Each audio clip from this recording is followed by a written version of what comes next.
আসসালামু আলাইকুম প্রিয় ভিউয়ার্স, ঝাড়বাতি কীভাবে পরিষ্কার করা হয় আজকে আপনাদেরকে দেখাবো পুরো কৌশলটাই।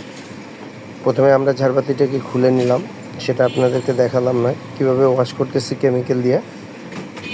এই ওয়াশের পরে হালকা কুসুম গরম পানির সাথে কেমিক্যালটা মিক্স করছি আমরা। মিক্স করে এটাকে আমরা ওয়াশ করতেছি। প্রথমে 15 মিনিট কিংবা আধা ঘন্টা ভিজিয়ে রাখছি, তারপর ওয়াশ করলাম। এখন আপনাদেরকে দেখাবো কীভাবে আমরা ঝাড়বাতির স্টোনগুলা সেট করব।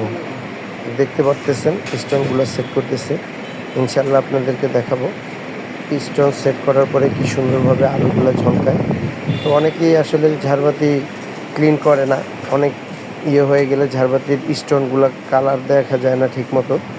তো আপনারা এটা আসলে দেখেন, একটু কষ্টসাধ্য হইলেও আপনারা ঝাড়বাতিগুলো ওয়াশ করাবেন।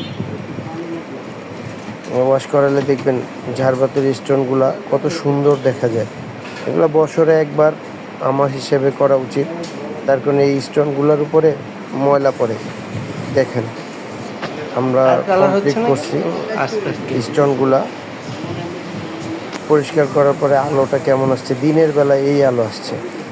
অথচ প্রথমে আপনি দেখলে বিশ্বাসই করবেন না যে এই স্টোনগুলা এত সুন্দর ঝকঝকা করা যায়।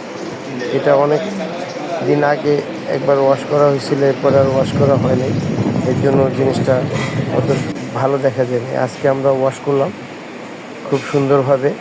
আমরা কুসুম গরম পানি দিয়ে স্টোনগুলোকে পুরো পরিষ্কার করে ক্লিন করে লাগাইছি। এখন দেখেন কেউ বুঝতেই পারবে না যে এই ঝাড়বাতিটার 10 বছর বয়স হয়েছে। আশা করি সবাই বুঝতে পারছেন ইনশাল্লাহ। আসসালামু আলাইকুম।